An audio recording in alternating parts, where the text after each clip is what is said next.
पास ये Excel file है जिसमें स्टूडेंट की इंफॉर्मेशन है। अभी आपको क्या करना है?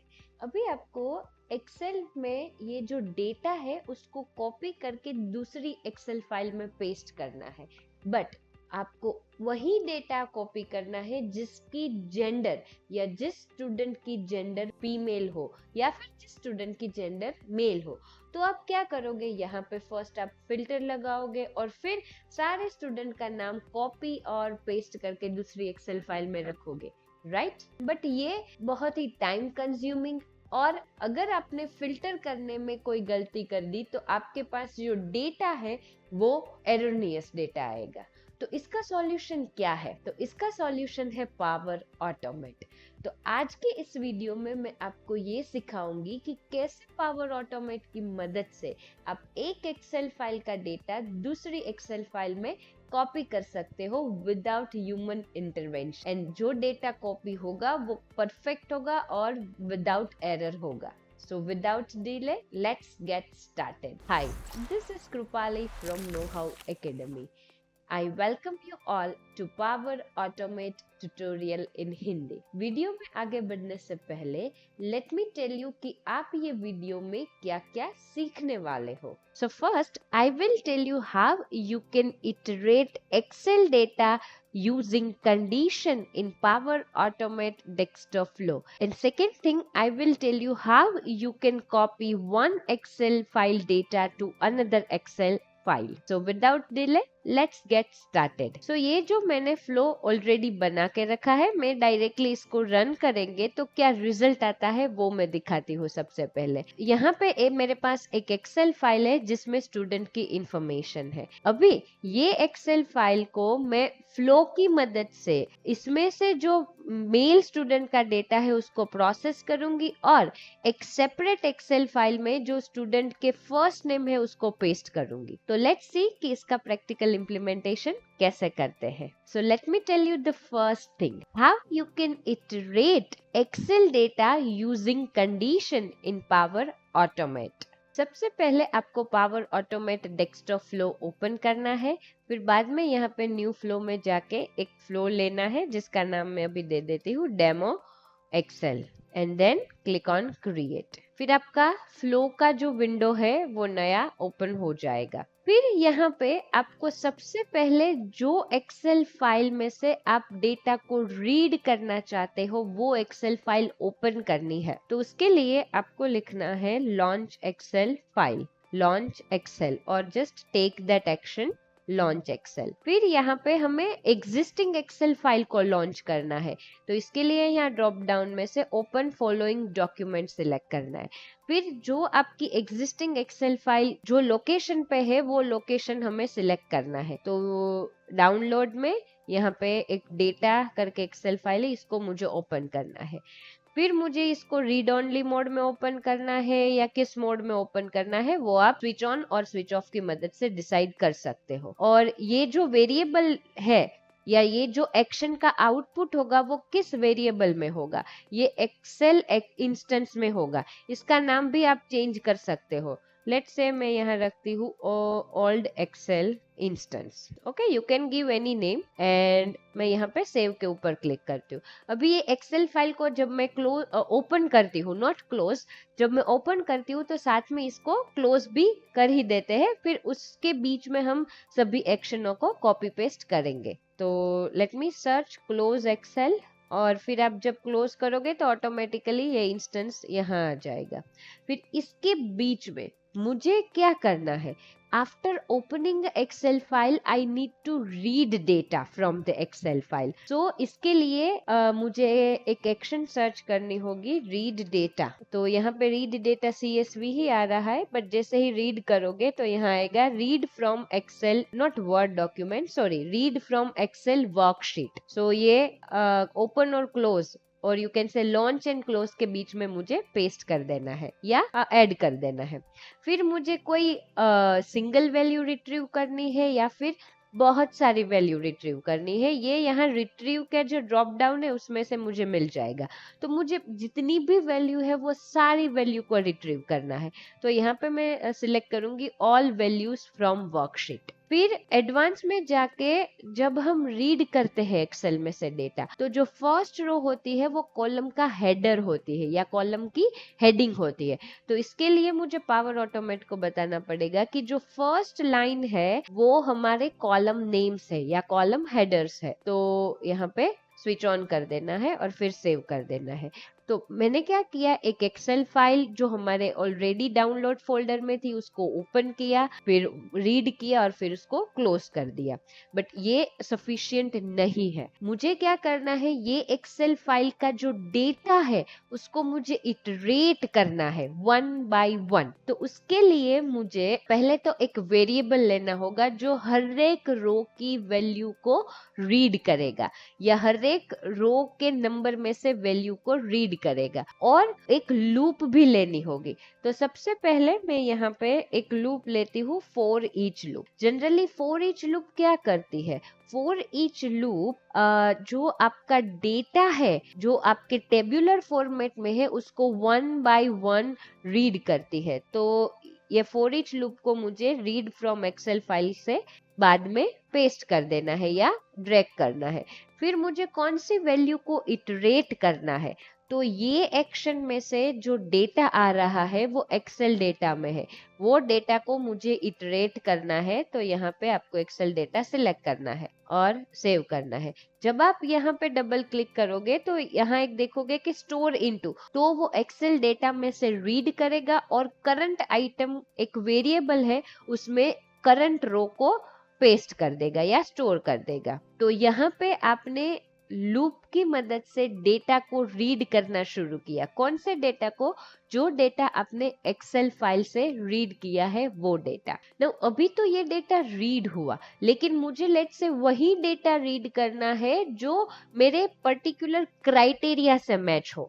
यानी कि मेरा क्राइटेरिया है मुझे ऐसे ही स्टूडेंट का डेटा चाहिए जिसकी जेंडर मेल हो। तो उसके लिए मुझे फॉर ईच के अंदर कंडीशन लगानी पड़ेगी। तो इसके लिए मैं लिख देती हूँ इफ, और इसके फॉर ईच के जो स्टार्ट और एंड है उसके बीच में मैं पेस्ट कर दूंगी। अभी जो मैं रीड कर रही हूँ उसमें एक कॉलम है, यहाँ पे आप देखोगे कि एक जेंडर कॉलम है जिसकी वैल्यू मेल और फीमेल होने के चांसेस है। तो यहाँ पे आपको फर्स्ट ऑपरेंड मतलब किसके साथ कंपेयर करना है, तो जो मेरे करंट आइटम में वैल्यू है उसके साथ। बट करंट आइटम में बहुत सारी वैल्यू है, स्टूडेंट का नाम है, स्टूडेंट का लास्ट नेम है, स्टूडेंट की जेंडर है, उसके परसेंटेज मार्क्स बहुत सारे हैं। तो मुझे कोई स्पेसिफिक कॉलम की वैल्यू चाहिए।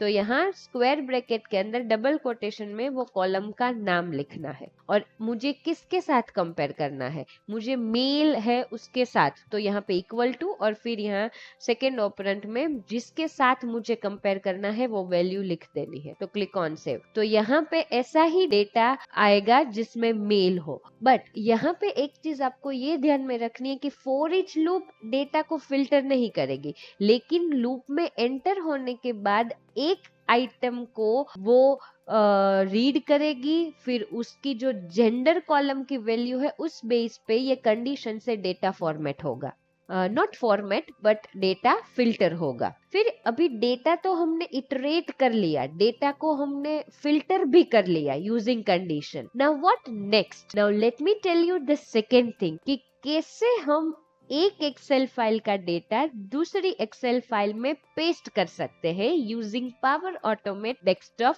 फ्लो। सो उसके लिए सबसे पहले आपको एक नया एक्सेल का इंस्टेंस लॉन्च करना है। तो ये एक्सेल के इंस्टेंस को आप फॉर ईच लूप से पहले लॉन्च कीजिए। तो यहाँ पे लिखना है लॉन्च और एक्सेल, और ये एक्सेल रीड करने से पहले या रीड करने के बाद कभी भी लॉन्च कर सकते हो। तो यहाँ पे लॉन्च किया और यहाँ पे मुझे एक नई एक्सेल फाइल मतलब ब्लैंक डॉक्यूमेंट सिलेक्ट करना है और फिर उसका नाम है, मैं प्रॉपर दे देती हूँ वेरिएबल और new Excel instance and click on save. तो ये मेरा नया एक्सेल का इंस्टेंस लॉन्च हो गया।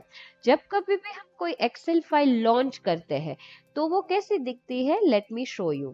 लॉन्च यानी कि ओपन। तो जब हम एक्सेल फाइल को लॉन्च करेंगे तो हमारा बाय डिफॉल्ट कर्सर है वो फर्स्ट रो और फर्स्ट कॉलम होगा। तो यहाँ पे मुझे डेटा कॉपी पेस्ट करना है। तो ऑब्वियसली मुझे डेटा को कॉपी पेस्ट करने से पहले वो कॉलम का हेडिंग देना होगा। तो मुझे यहाँ पे वैल्यू राइट करनी है। कहाँ पे? A&1, that is A column and first row में मुझे वैल्यू राइट करनी है। तो इसके लिए मुझे पावर ऑटोमेट में जाना है और एक और एक्शन लॉन्च करनी है जो नई एक्सेल फाइल में डेटा को राइट करेगी। तो इसके लिए आपको सर्च करना है राइट एक्सेल वर्कशीट, और राइट टू एक्सेल वर्कशीट वो लॉन्च के बाद आपको एक्शन पेस्ट करनी है या ड्रैग करनी है। फिर कौन सी एक्सेल इंस्टेंस में वो डेटा राइट करेगा? तो हमने जो नई एक्सेल इंस्टेंस बनाई उसमें डेटा राइट करेगा। अभी क्या वैल्यू राइट करनी है? तो मुझे राइट करनी है स्टूडेंट नेम ऑफ, और यू कैन से मेल स्टूडेंट डेटा।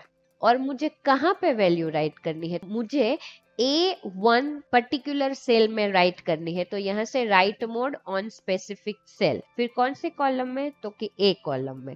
और कौन सी रो में? फर्स्ट रो में। और क्लिक ऑन सेव। तो ये एक्सेल फाइल लॉन्च हो गई, फिर उसमें राइट हो गई। अभी ये जो हमने एक्सेल फाइल लॉन्च की है उसको क्लोज भी करना है, बट क्लोज ये इटरेशन के बाद करना है। क्यों?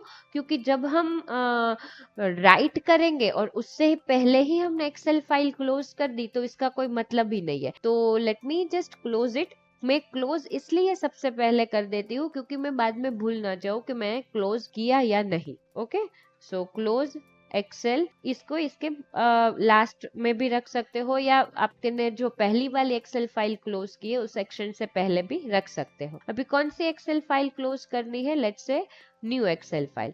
और मुझे क्लोज करते वक्त उसको सेव भी करना है।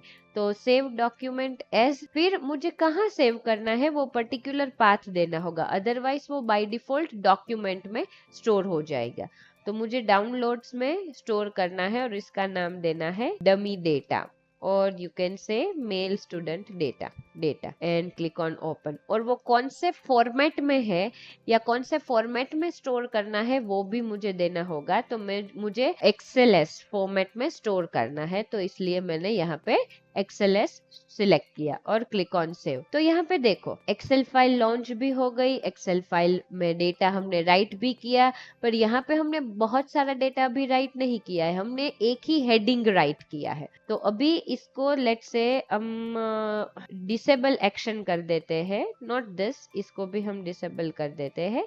क्यों? क्योंकि ये एक्शन मुझे अभी टेस्टिंग पर्पस के लिए एग्जीक्यूट नहीं करनी है। तो लेट मी डिसेबल। मुझे खाली ये आपको दिखाना है कि कैसे डायरेक्टली उसका हेडिंग राइट होता है। ओके, तो सेव करते हैं ये फ्लो को और रन करते हैं। तो आपकी एक्सेल फाइल ओपन होगी, फिर नई एक्सेल फाइल भी ओपन होगी, क्लोज भी हो गई। ओके, और लेट्स सी, ये तो मैंने पुरानी ओपन करके रखी थी। तो let me go there to download folder, and यहाँ पे देखोगे मेल स्टूडेंट डेटा में देखो ऑटोमेटिकली हेडिंग पेस्ट हो गया। बट हेडिंग से हमारा काम नहीं चलेगा, हमें क्या करना है?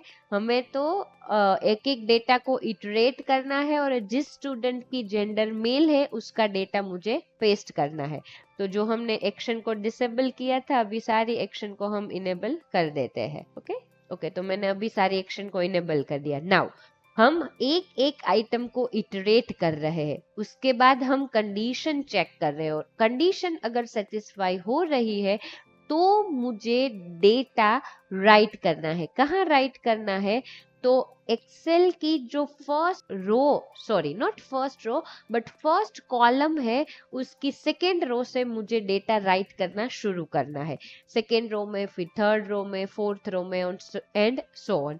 तो इसके लिए मुझे यहाँ इफ एंड एंड उसके बीच में एक एक्शन परफॉर्म करनी होगी, that is write Excel worksheet, और इसको यहाँ रख देते हैं।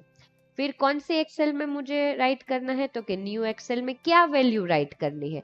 तो जो मैं करंट आइटम को इटरेट कर रही हूँ उसकी फर्स्ट नेम। तो यहाँ पे करंट आइटम, फिर यहाँ पे स्क्वायर ब्रैकेट में डबल कोटेशन में फर्स्ट नेम। ओके, मैं एक बार मेक श्योर कर लेती हूँ कि कॉलम का नाम फर्स्ट नेम ही है। ओके, तो डायरेक्टली मैं यहाँ से कॉपी करके ही नाम पेस्ट करूंगी पावर ऑटोमेट में।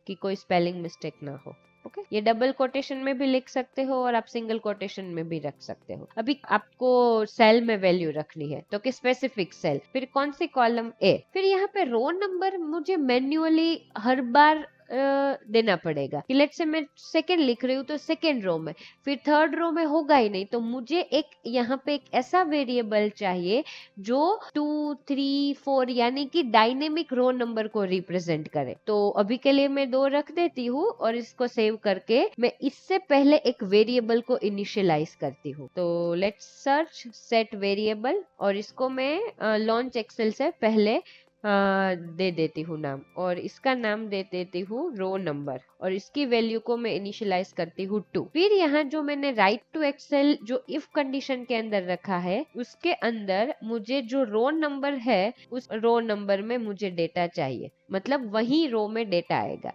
अभी सेव कर देते हैं। तो यहाँ पे देखो सेकेंड वैल्यू है वो सेकेंड, फिर इसको मुझे इंक्रीमेंट भी करना है, तो यहाँ पे राइट एक्सेल के बाद और इफ के अंदर मुझे इंक्रीज वेरिएबल वैल्यू एक ऐसी एक्शन है उसको रखना है राइट एक्सेल के बाद। अभी कौन से वेरिएबल की वैल्यू को मुझे इंक्रीज करना है, तो कि रो नंबर को, और कैसे इंक्रीमेंट करना है, बाय 1। तो यहाँ पे मैं 1 लिख देती हूँ और क्लिक ऑन सेव। तो मेरी वेरिएबल की वैल्यू भी डायनेमिक इंक्रीज हो गई और सेव कर दिया। तो अभी के लिए हम टेस्ट करते हैं कि ये सही से वर्क कर रहा है या नहीं। तो यहाँ पे जो मैंने पहले मेल स्टूडेंट वाला बनाया था डमी, उसको मैं डिलीट कर देती हूँ, ये डेमो की भी जरूरत नहीं है। और ये जो एक्सेल फाइल है उसको भी मैं क्लोज कर देती हूँ। ओके और मेरा फ्लो है, मैं उसको रन करती हूँ। अभी आप देखोगे कि एक्सेल फाइल लॉन्च हुई, फिर इटरेट हो रही है वैल्यू। देखो third row, fourth row, fifth row, और जिसमें भी कंडीशन मैच हो रही है तब वैल्यू इंक्रीज हो रही है। और यहाँ पे आप देखोगे कि डेटा है वो डायनेमिकली पेस्ट हो रहा है, जिसका जेंडर मेल होगा वो स्टूडेंट का डेटा यहाँ कॉपी पेस्ट हो रहा है। तो देखो आप यहाँ पे डायनेमिकली वैल्यू, और आप कह सकते हो कि पावर ऑटोमेट ये वैल्यू को पेस्ट कर रहा है। यहाँ पे आपको दिखेगा कि कितनी रो में उसने राइट करना स्टार्ट किया है। तो यहाँ पे अभी तक उसने 32 रो में कॉपी पेस्ट कर दिया, देन धीरे धीरे वैल्यू इंक्रीज हो रही है। तो मेरा power Automate desktop flow execute हो गया, और अभी आप यहाँ देख सकते हो कि 52 रो मतलब मुझे आउट ऑफ जितने भी स्टूडेंट्स थे उसमें से 52 स्टूडेंट ऐसे मिले जिसका जेंडर मेल है। और मैं अभी चेक करती हूँ कि डेटा पेस्ट हुआ है या नहीं। तो यहाँ देखो ऑटोमेटिकली ये फाइल आ गई, और अगर हम इसको ओपन करेंगे तो यहाँ पे देखो सारा डेटा पेस्ट हो गया। So this way you can paste data from one Excel file to another Excel file using Power Automate Desktop Flow. So I hope you understand. So video को एंड करने से पहले let me tell you कि आपने ये video में क्या क्या सीखा। So first चीज आपने ये सीखी कि कैसे आप पावर ऑटोमेट डेस्कटॉप फ्लो की मदद से एक्सेल का जो डेटा है उसको कंडीशनल वे में कैसे इटरेट कर सकते हो। और सेकेंड चीज आपने ये सीखी कि कैसे एक एक्सेल फाइल का डेटा दूसरी एक्सेल फाइल में कॉपी एंड पेस्ट कर सकते हो। सो आई होप आपको समझ में आ गया। So thank you for choosing know how academy. अगर आपको ये वीडियो में कोई भी क्वेश्चन है तो आप बेझिझक कमेंट सेक्शन में पूछ सकते हो, आपको अपना आंसर मिल जाएगा। Stay curious and keep learning.